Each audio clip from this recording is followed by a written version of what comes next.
Hello అండి, welcome to our channel. నా పేరు శృతి భరద్వాజ్. మనము ఏదైనా సమస్యలు ఉన్నప్పుడు భగవంతుని ఖచ్చితంగా ప్రార్థిస్తాం కదా. ఏదైనా ప్రాబ్లం వస్తే ఒక సంకల్పం అంటూ మనకు ఉంటుంది, ఈ కోరిక తీరాలి, దానికి నేను ఎలాంటి పూజలు చేయాలి అనేది. కానీ ముఖ్యంగా మనం తెలుసుకోవాల్సిన కొన్ని విషయాలు, వేద మంత్రాల ద్వారా దేవుణ్ణి మనం ఖచ్చితంగా మన సంకల్పాన్ని అనేది తీర్చుకోవాలనేది చాలామందికి తెలియదు. సో ఈ విషయం మాట్లాడడానికి నాతో ఈరోజు ఉన్నారు Shri Lakshmi Ganapathi Havana trust founder Dikshit sir. మరిన్ని విషయాలు అండ్ కొత్త విషయాలు ఈరోజు తెలుసుకుందాం. నమస్తే సార్. నమస్కారం అండి. ఓం శ్రీ మహాగణాధిపతయ నమః. ఓం శ్రీ సరస్వత్యై నమః. ఓం నమః శివాయ. ఓం నమో నారాయణాయ. సార్ చెప్పండి, చాలా వరకు మీరు చూసి ఉంటారు మీ ఎక్స్పీరియన్స్లో, ఏదైనా ఒక ఆరోగ్య సమస్య కానివ్వండి, బిజినెస్ అండ్ స్టాక్ మార్కెట్ గురించి కానివ్వండి, పిల్లల చదువుల గురించి కానివ్వండి, ఏ విధమైన సమస్య వచ్చినా మనం దేవుణ్ణి వెళ్ళి దేవుడా నాకు ఈ కోరిక ఉంది తీర్చు అని నార్మల్గా కోరుకుంటాం. చాలామందికి వేదాలు మంత్రాలు తెలీదు. అసలు వేద మంత్రాలు అంటే ఏంటి, వాటి ప్రాముఖ్యత, శక్తి గురించి చెప్పండి. తప్పకుండా. ఇప్పుడు వేద మంత్రము అంటే, వేదాలు అంటే మనందరికీ తెలుసు, 4 రకాలైన వేదాలు ఉన్నాయి. ఋగ్వేదము, యజుర్వేదము, సామవేదము, అథర్వవేదము. ఈ 4 రకాలైన వేదాలు ఎప్పటి నుంచి ఉన్నాయంటే అనాదిగా ఉన్నాయి అంటారు. అంటే వీటిని ఎవరు రాయలేదండి, అంటే ఎవరో ఒకళ్ళు రాసి అక్కడ సెట్ చేసినవి కావు. ఇవి స్వయంగా నేచర్ నుంచి వచ్చినవి, ఆ ప్రకృతి నుంచి వచ్చినవి. అంటే ప్రకృతి నుంచి అంటే పరమాత్మని, అంటే స్వయంగా పరమాత్మ నుంచి గ్రహించి ఇవి ఒకరి నుంచి ఒకళ్ళకి వ్యాప్తి చెందుతూ, అంటే రికార్డ్స్ లాగా లేకుండా తరతరాలుగా వచ్చేసినాయి. కొన్ని లక్షల సంవత్సరాలు అనుకోవచ్చు. తర్వాత ఇప్పుడు మనకి టెక్నాలజీ ఇవన్నీ ఉన్నాయి కాబట్టి కొంత వాటిని బుక్స్ రూపంలో, మనం బుక్స్ కంటే ముందు టాటాకు అందులో ఎప్పుడైతే మానవుడు ఇలా పరిణితి చెందాడో అట్లా ప్రిజర్వ్ చేస్తూ కొన్ని వచ్చాడు. తర్వాత ఇప్పుడు మనకి ఆల్మోస్ట్ అన్ని మంత్రాలు కూడా డిజిటలైజేషన్ అయినాయి. మీకు గూగుల్లో ఎక్కడైనా ఉంటాయి. వేద పండితులు చాలా వాటిని రికార్డ్ చేస్తూ ఉన్నారు ఇట్లా. సో ఇప్పుడు వేద మంత్రాలు అనేది అందరికీ అవైలబుల్ ఉన్నాయి. First point.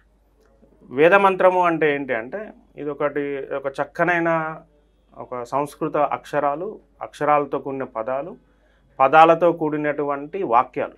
అట్లా ఒక 4 వాక్యాలతో కూడినటువంటి ఒక శ్లోకం అనుకోండి, సింపుల్గా చెప్పాలంటే. సో వీటికి మళ్ళీ సంస్కృత శ్లోకానికి దీనికి తేడా ఏంటి అంటే, ఇందులో ఛందోబద్ధమై ఉంటాయండి. ఛందోబద్ధము కంప్లీట్ సంస్కృత గ్రామర్ అంతా ఇంక్లూడ్ అయి ఉంటుంది వేదమంత్రంలో. సో ఈ వేదమంత్రాన్ని పఠించడం వల్ల 100% మనకున్నటువంటి ఏవైతే ప్రాబ్లమ్స్ ఉంటాయో, లేదు మనకున్నటువంటి ధర్మబద్ధమైన కోరికలు ఉంటాయో అవి ఖచ్చితంగా ఫలిస్తాయి అనేది 100% నిరూపితం అవుతుంది కాబట్టే కొన్ని లక్షల సంవత్సరాల నుంచి అవి ఫార్వర్డ్ అవుతూ ఉన్నాయి. కాబట్టి ప్రతి సమస్యకి వేదమంత్రం అనేది ఉందండి. వేదమంత్రం ఏం చేస్తుంది అంటే, మన సంకల్ప బలాన్ని పెంచుతుంది. అంటే మనకు ఒక సంకల్పం ఉంటుంది, ఆ సంకల్పాన్ని భగవంతునికి ఎలా చేరవేయాలి మనకు తెలియదు. అదే వేదమంత్రంలో ఒక బ్యూటిఫుల్ లైన్స్, అంటే వేదమంత్రం అర్థం తెలిస్తే కొన్ని లక్షల సంవత్సరాల క్రితము పరమాత్మ మనకు కావాల్సిన కోరికని ఇంత అందంగా దేవుణ్ణి అడగచ్చా అని చెప్పాడా అనే ఆనందం ఫస్ట్ మనకు కలుగుతుందండి. కాబట్టి వేదమంత్రం అర్థం తెలుసుకొని చక్కగా నేర్చుకున్న తర్వాతే మననం చేయాలి. దాంతో 100% రిజల్ట్ ఉంటుంది. ఓకే, ఇప్పుడు ఏదైనా ఒక సమస్య అంటే లైక్ మనకి బిజినెస్ ఉంది, స్టాక్ మార్కెట్స్లో చాలా వరకు లాభాల కోసం ఎదురు చూస్తున్న వాళ్ళకి కానివ్వండి, మనం చాలా ఉంటాయి అలా ఆర్థిక సమస్యలకు సంబంధించి. వాటికి పర్టికులర్గా ఒక మంత్రం అనేది ఉంటుందా? మీరు ఇందాక మాట్లాడుతున్నప్పుడు మంత్రం గురించి చెప్పకూడదు అన్నారు, అంటే అది ఎలా ఉంటుందండి, ప్రాసెస్ అనేది ఎలా ఉంటుంది? తప్పకుండా అండి. ఇప్పుడు వేదమంత్రము ప్రతి సమస్యని నిర్మూలిస్తుంది. ఇందాక చెప్పినట్టు మన సంకల్ప బలాన్ని పెంచుతుందండి. ఎలా అంటే, ఇప్పుడు మీరు ఫర్ ఎగ్జాంపుల్ బిజినెస్లో ఏదో ఒకటి పెట్టుబడి పెట్టారు, లేదు స్టాక్ మార్కెట్ అనుకోండి, లేదు మనకి రియల్ ఎస్టేట్ ఏదో ఫ్లాట్ కొన్నారు, ఏదో సంథింగ్ బిజినెస్, చాలా రకాల బిజినెస్లు ఉన్నాయి. సో అన్ని బిజినెస్లలో మనం పెట్టుబడి పెడతాం. ఆ పెట్టుబడి పెట్టినప్పుడు జనరల్గా మనం ఏమడుగుతాము, బిజినెస్ బాగా రన్ కావాలి, లాభం రావాలని అడుగుతాం. ఇదే సెంటెన్స్ ఇంకా అందంగా అడగచ్చు అనమాట. అది పర్ఫెక్ట్గా ఎలా అడగచ్చు, దీనికి ఇంకా ఓన్లీ లాభం రావాలి అనేదే కాకుండా ఇంకా కొన్ని క్వాలిటీస్ యాడ్ చేస్తూ ఎలా అడగచ్చు అనేది మనకి ఒక వేదమంత్రం ఉందండి. సో ఆ వేదమంత్రం నేర్చుకొని మనం పరమాత్మని కనుక అడిగితే అది చాలా రిజల్ట్ బాగా ఇస్తుంది. అంటే ఎట్లా అంటే అందులో ఏమేం క్వాలిటీస్ ఉంటాయంటే ఈ లాభం రావాలి అనే ఒక్కటే అంతటే కాకుండా నేను ఏదైతే పెట్టుబడి పెడుతున్నానో ఆ పెట్టుబడితో నా వాణిజ్యము లాభాల రూపంలో నాకు ఆ పెట్టుబడి ధనం అనేది అధికాధికము అగుగాక అనేది ఒక ఫస్ట్ లైన్ సెంటెన్స్ ఉంటుంది. అధికాధికము అంటే మల్టిపుల్ అవుతుండాలి. తర్వాత నా బిజినెస్కి ఏవైనా నష్టం కలిగించేటువంటి శక్తులు ఏమైనా ఉంటే, శక్తులు ఇన్ ద సెన్స్ డిఫరెంట్ ఏదైనా అనుకోండి, మీ కాంపిటేటివ్ రూపంలో కావచ్చు, లేదు మీ బిజినెస్ దెబ్బతీయాలనే అట్లాంటి ఏమైనా నెగిటివ్స్ ఉన్నా కూడా అవి నా వరకు చేరకుండా ఉండుగాక అని కూడా ఆ మంత్రంలో అర్థం ఉంటుంది. తర్వాత ఇప్పుడు ఫస్ట్ సెంటెన్స్లో మనం నా డబ్బు అధికాధికం అగుగాక అని అడిగాం.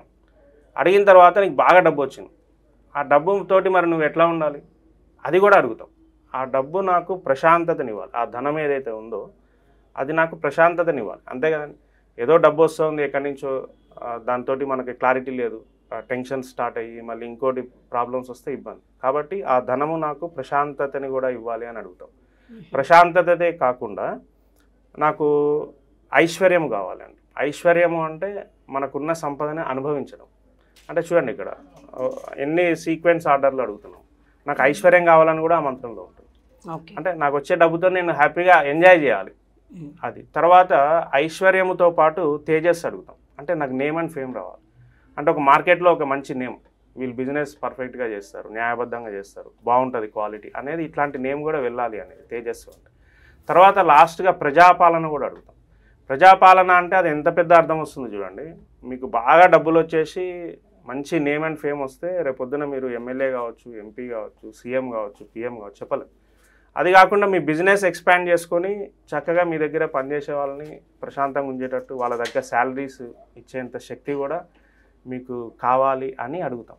అదే మనం ఈ వేదమంత్రం నేర్చుకోలేదనుకోండి, సింపుల్గా ఏమడుగుతాం, నాకు లాభం రావాలని వదిలేస్తాం. అది వేదమంత్రం నేర్చుకుంటే, అంటే ఇది స్వయంగా పరమాత్మ చెప్పాడు, ఇన్ డెప్త్ చెప్తున్నారు. ఏదైనా ఒక కోరికని అలా అడిగి వదిలేకుండా అది ఆయన చెప్పిన లాంగ్వేజ్లో.